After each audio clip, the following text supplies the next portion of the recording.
Hi, I'm Carrie. Welcome to my channel. Today I am starting off my deck collection video. These are the decks that are just in my tarot cabinet. And for anybody who is new here and doesn't know, I film in my dining room. I do my readings in my dining room. So yeah, I've kind of taken it over. We don't use it anyway, so why not? But I'm going to show you inside my tarot cabinet and why I'm doing this deck collection video. So let's get to that. So this is my tarot cabinet. It is a pie safe that used to hold all my wedding china. This is where the majority of my decks are. And do you see the mess that I've got going on right now? It was not like this at the beginning of the year, but as I've acquired decks, I'm out of space and I didn't have a good system, which is why I want to reorganize the whole thing. So I'm going to show you what's in here. I don't know how many videos it's going to take to go through what is in here. This is the majority. Did I say that already? This is the majority of my collection. Behind me is a little 3-shelf bookshelf that has maybe 30 decks, 40 decks on it, maybe. I don't know if I'm going to show you that. I think I'm just going to stick to what I'm organizing in here first, and then we will see later on. I don't know, like I said, I don't know how many videos this is going to take. I'm going to start with this top shelf right here. This is all my oracles. This is all my tarot. And this is Lenormand and mini decks, runes. What is this? Oh, this is like moon and astrology decks. And over here is like affirmations and stuff. So, let's just go ahead and get started. So I am surrounded. I wish I took a picture of it, but I am surrounded by all my oracles. They are all out of the cabinet, and I think I'm going to start with my Hay House decks because those are the ones I have the most of. I've been a Hay House deck collector, deck buyer for a very long time, ever since Doreen started with her decks. These are in absolutely no particular order, just how they came out of the cabinet. So we're going to start with these two right here, and I'm going to get the names of them wrong. This is Work Your Light, and this is it Starseed? They're both by Rebecca Campbell. They're both on Hay House.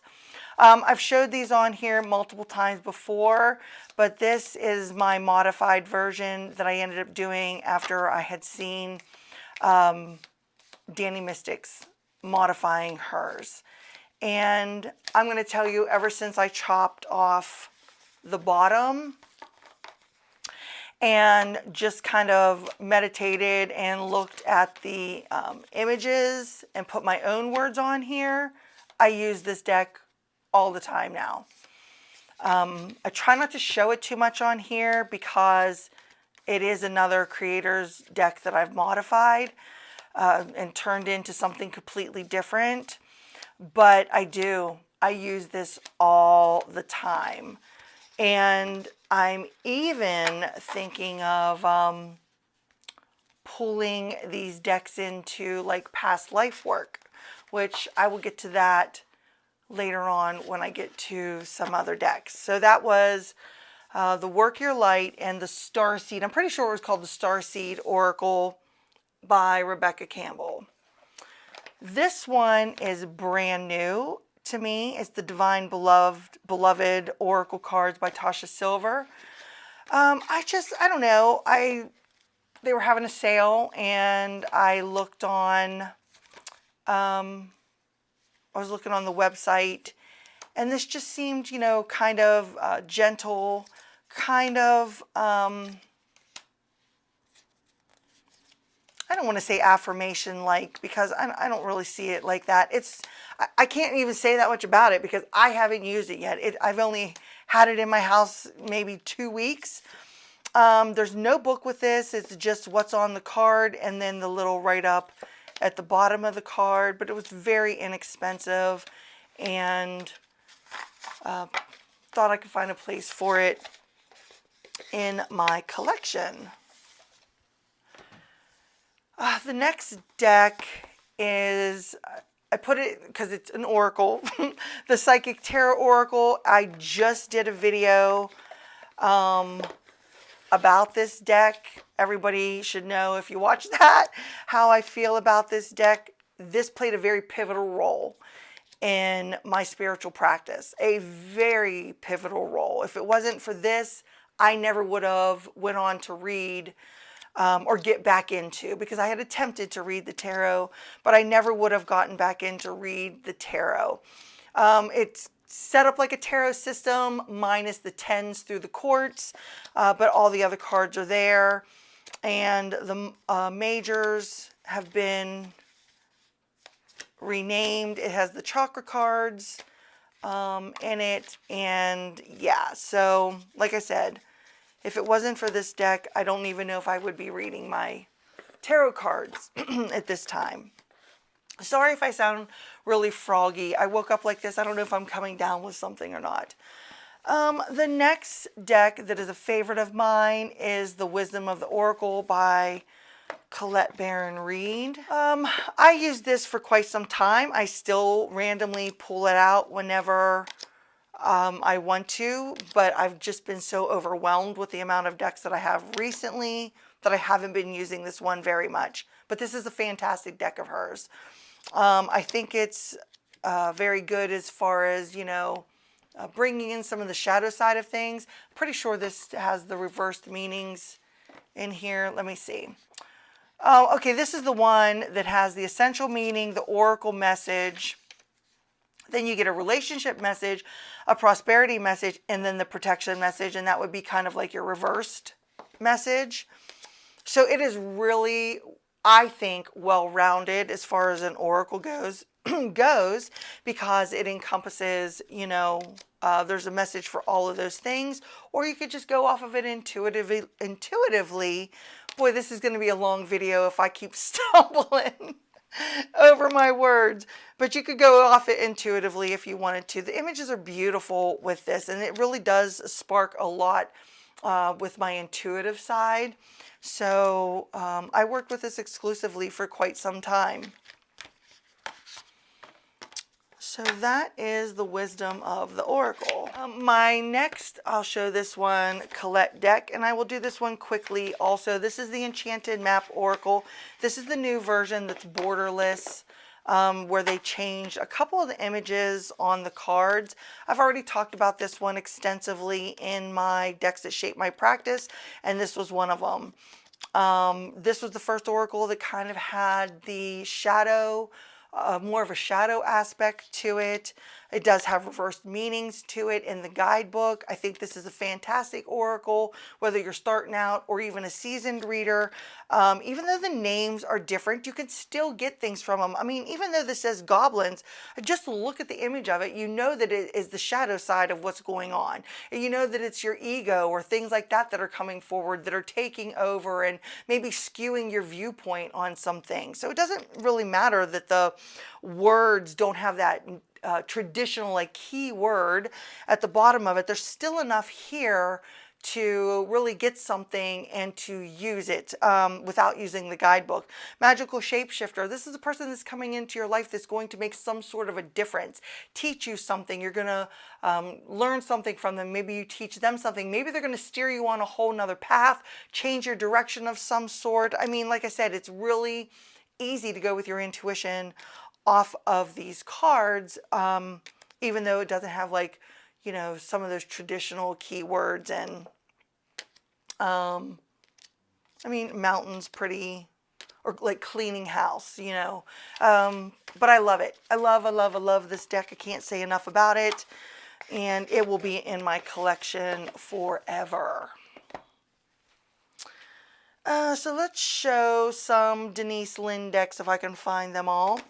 So this is the Gateway Oracle cards. I have a whole video on comparing Denise Linn decks. Love her decks. I thought she was coming out with a new one. I might be mistaken on that, but I do. I love her decks. It's just my collection has gotten so big that I haven't used them recently. But her decks and Colette's decks were used heavily. They were constant rotation in my readings. This one kind of has that portal energy to it. And is this the one? Yeah, the gateway of, you know, journeys or whatever that you're embarking on. I like to pull this one out in the springtime and use it then. It just has this soft spring-like energy to it.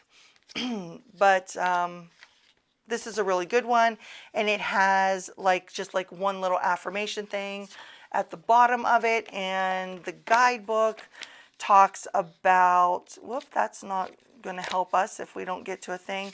You've got your card meaning, the universe wants you to know, questions to ask yourself. So this deck is really good as far as if you want to do any journaling work with it, because she has questions on each card. And like I said, I have a whole entire video on that. This one is her Sacred Traveler Oracle. And this one I like to pull out in the winter. This has more of that matte cardstock finish. This guidebook has the card meaning, and then the Sacred Traveler wants you to know. But this is a fabulous one. And if you didn't want to use the guidebook at all, there's enough here in the imagery and the words on the card to do an intuitive reading from that. But because of the dark border of the purple, it gives me that like kind of moody winter vibe, and that's when I like to use it. And it even has some images in here that give you that like winterish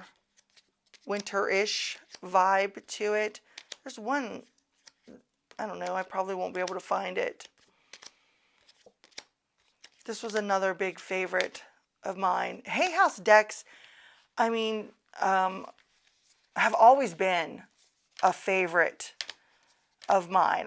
I really do love the decks that they had, and I love the diversity of decks that are being put out by that publisher now. My next Denise Linn deck is the Sacred Destiny Oracle. This is another fabulous one. I wasn't going to pick this one up.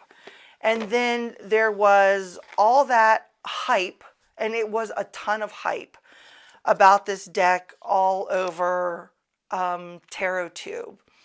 And its uses and the love people had for it and everything. I use this deck to sometimes do pathworking with this deck. It's fabulous to use for that because of the landscape images that are on it, and it just has the single keyword. I don't think I'm going to go through all the guidebooks, or we will be here forever. But I did use this deck quite a bit when I first got it in. Let me know if you have this deck, and did you buy into it because of the hype that was going around when this deck first hit the market, because everybody was talking about it. And I think this is my last Denise Linn deck, and that is the Sacred Forest Oracle. And this is another one I did a lot of path working on, or with. Oh my gosh, what is with me? This is the one I did a lot of path working with the imagery. This is like a matte. This cardstock is different than that cardstock. It's a little bit thinner, but it's matte.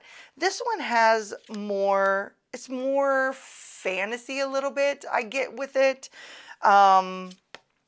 It's more magical to me than the Sacred Destiny Oracle. I mean, you got dragon energy, like toadstools, the mystical meadow, you know, water spirits. So this is a really good one that if you wanted to like maybe work with this certain spirit energy, you could use this in path work with that.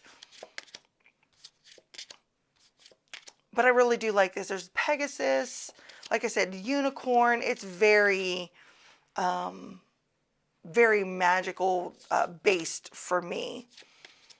And I have done meditations with this deck with a certain card and going, like the path work, going into that card to speak to the person on the card, the energy of the card, and so on. And they were some pretty powerful meditation type sessions that I did. I did one with like this wizard, and let me see if I can, I might have passed it already.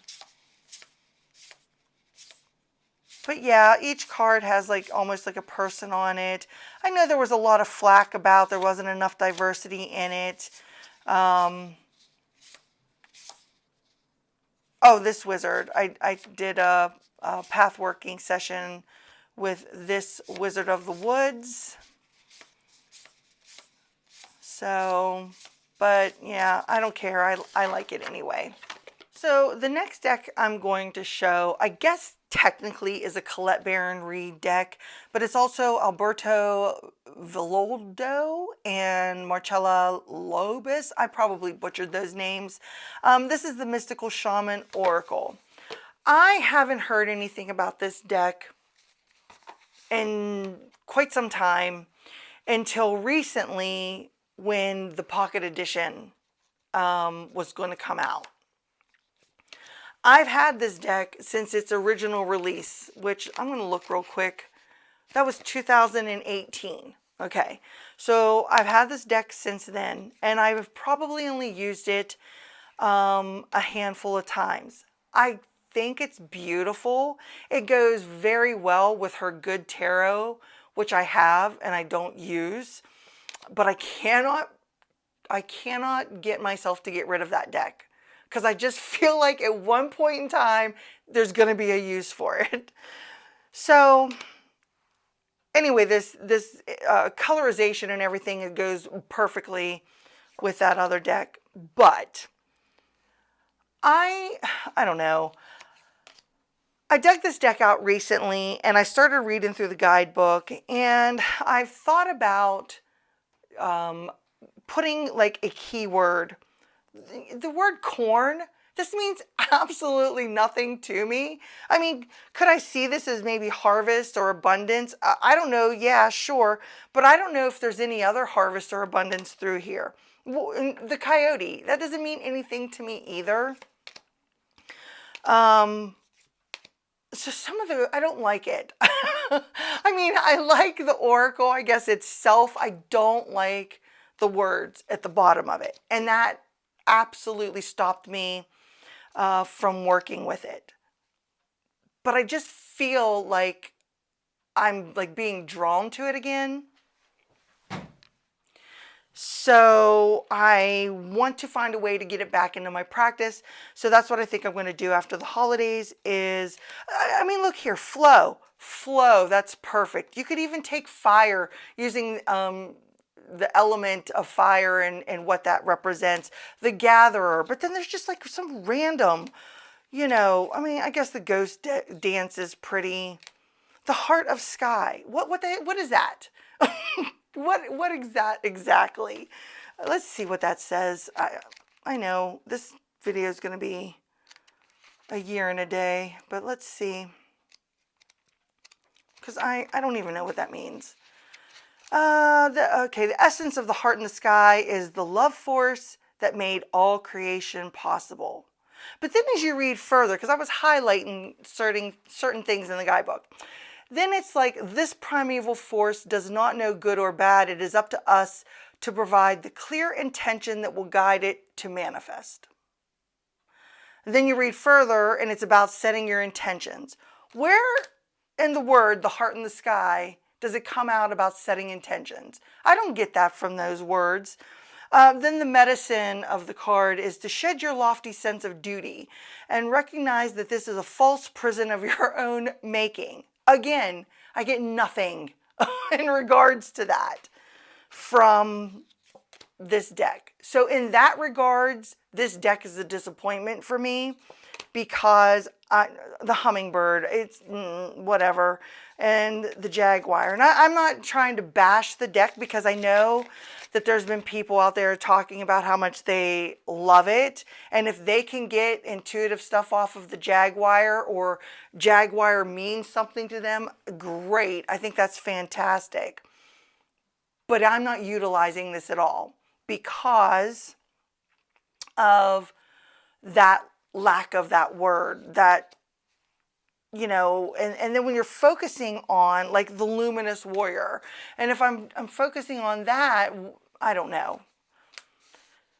So I'm trying to decide what to do with this deck. I'm trying to decide, like I said, whether or not to write on it or what to do, because otherwise it just sits in there and it gets no use whatsoever. I will not use this deck for a client because I rely too heavily on the guidebook. I do not believe in using the guidebook to read for somebody that is paying me to read for them. If I don't know that, I mean, I get it. Some people do that. That's all, you know, what's good for you is good for you. But for me, I will not do that. If you're coming to me for a reading, I'm going to read for you psychically, intuitively, and that kind of thing. I'm not going to pull out a guidebook to read. So this deck gets no use. I guess I should put it away. No use from me because of that. So this is something I need to think about. Let me know what you think. Do you have this deck, or did you get into the hype of this deck now because the pocket edition is coming out? I almost thought about buying the pocket edition of it, and I thought, what for? I don't use the regular version of it. So anyway, another random Hay House deck that is in my cupboard is the Energy Oracle, 53 cards by Sandra Ann Taylor. I've used this deck off and on. I don't really have anything, I guess, negative or whatever to say about it. It's had its place in my readings. It has your upright, your reverse, and an affirmation that goes along with the cards. So that's nice. You can journal off that if you wanted to. This is that glossy cardstock. But these keywords on here, absolutely you can go off of those and not even have to read the guidebook if you don't want to. I really like the images on this. I don't use this enough. But this is a really nice deck. I don't know. What is woman holding a coin? Boy, I haven't pulled this one out in forever. Can you tell?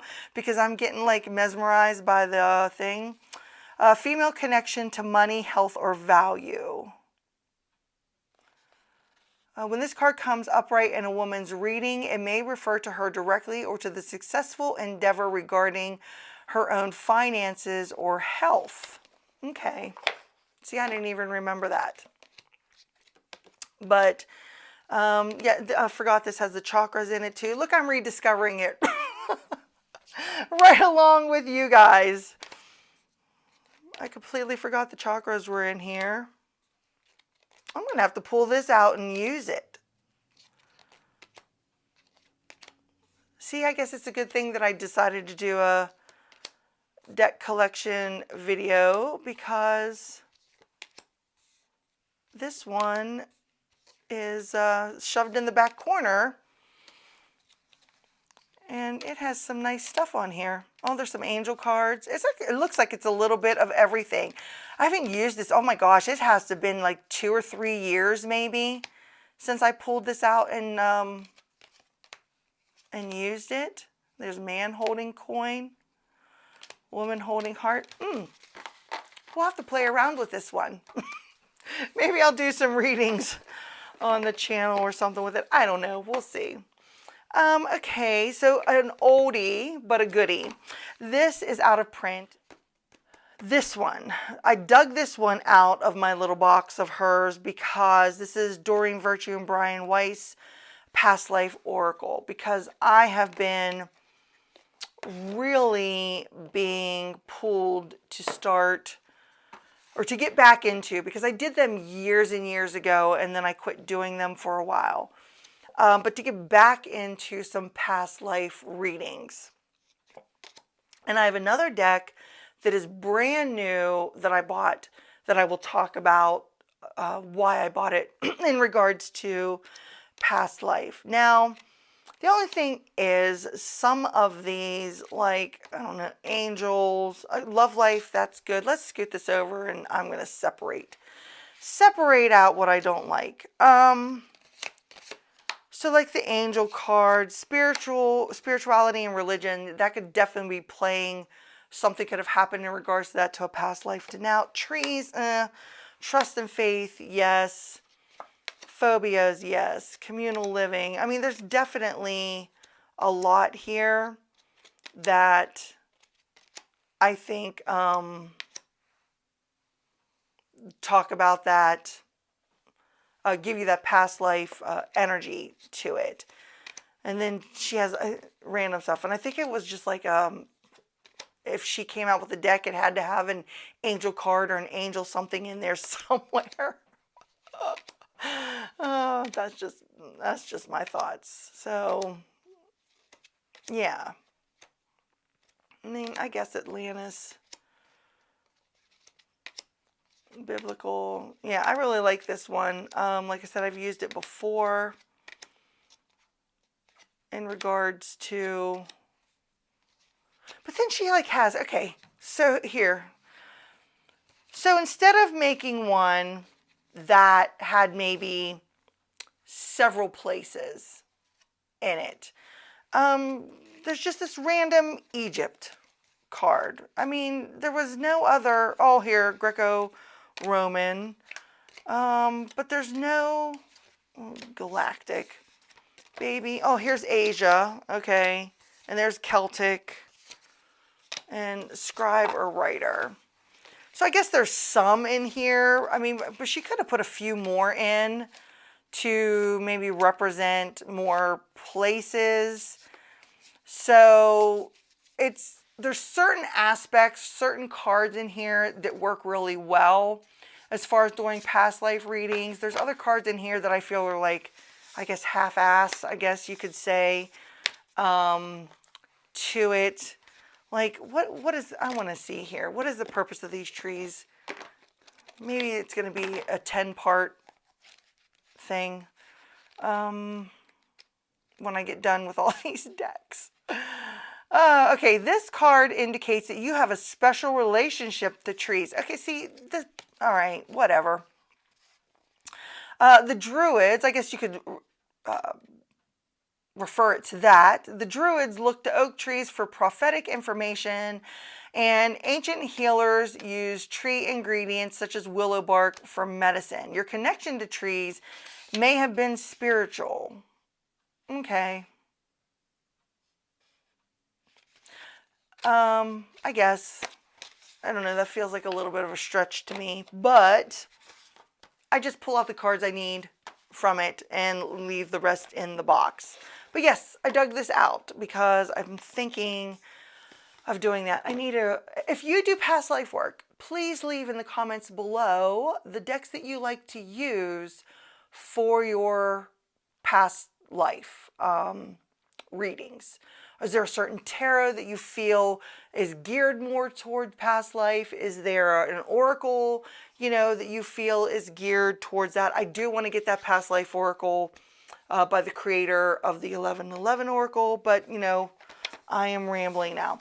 The next one, this is like a staple. I use this all the time. The Sacred Creators Oracle by Chris Ann. Love this deck. I use this for all kinds of readings.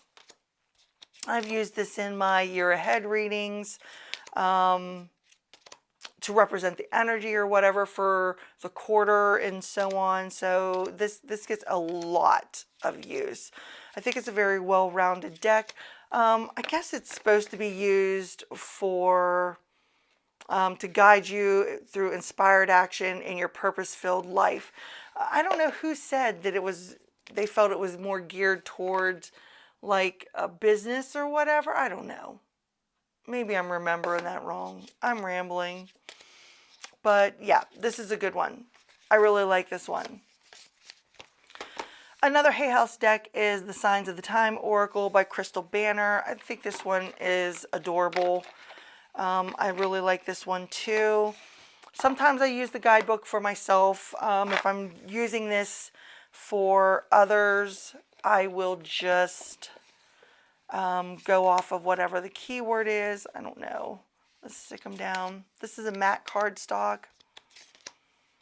But I really like this. I have pulled cards from this and used like some of the imagery on it. You know, jotted the message down like, you know, smiley face and joy.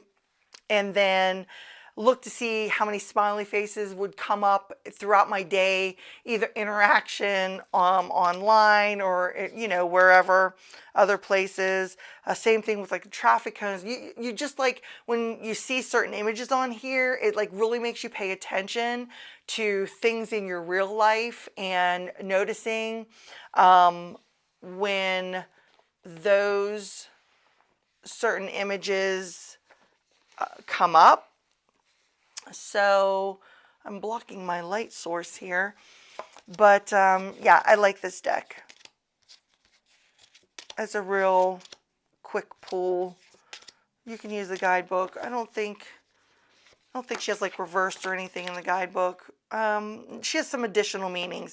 She has a card and then a little section on additional meanings, but this one was coming out for me all the time, especially during a period where my energy was really being drained. So yeah, really like this one. The next one, I have shown this on here before. This is newer. This is this year, I think. I don't know, it all starts blending together. Gordon Smith, the Healing Spirits Oracle. This is the one where I did a spirit guide reading with this deck. This deck is really fantastic for that. I did, oh, this is the one where I put together the reading because there is the 4 separate, I won't be able to find it now. Here we go. There's the Spirit Healer, Spirit Guide, Spirit Sage, and Guardian Spirit. And I shuffled up this deck and I did a reading, getting a message from each one of those spirits. This deck is beautiful, very cosmic, very guide energy, and that's why I like it. It's very empowering too. So your spirit guide energy is gentle. It always is. No matter what the message is, they will deliver it to you in a gentle manner. So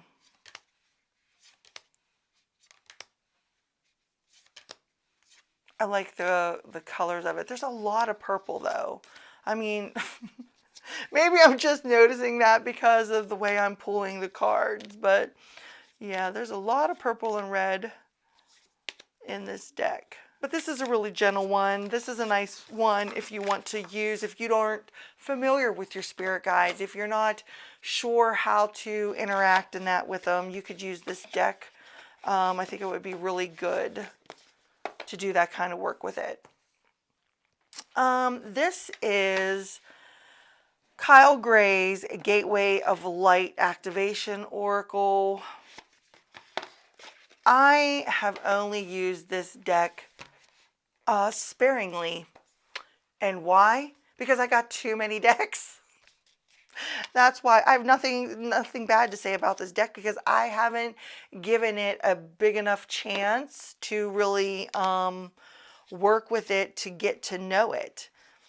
I've looked through it a few times, pulled a few cards from it, and then it kind of got tucked away.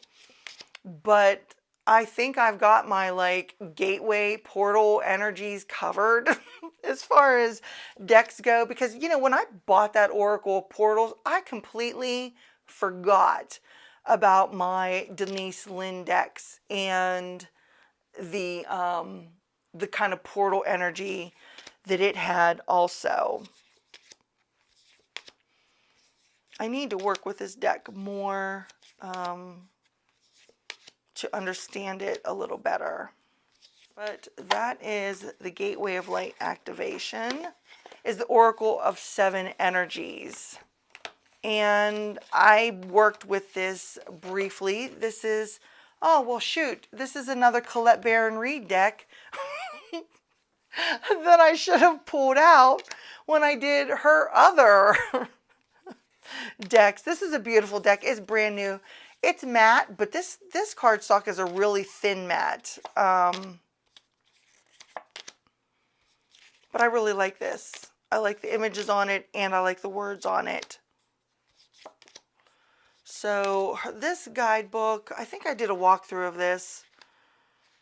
It doesn't have like a section that says reversed meanings. It just has key concepts and then a write-up. But I already did like I said, a walkthrough on this, so I'm not going to spend a lot of time on this one. So I think I am going to end that here for part 1 of my oracles. And when I say we didn't hardly make a dent in what I have here on the table, I am not kidding. So I will be back with part 2, and I think I'm going to start with my angel decks on that one. Thanks so much for hanging out with me today. Let me know if you have any of the oracles that I showed here today. Tell me how you use them, if you like them, if you decluttered them. I'd love to hear what you have in your collection.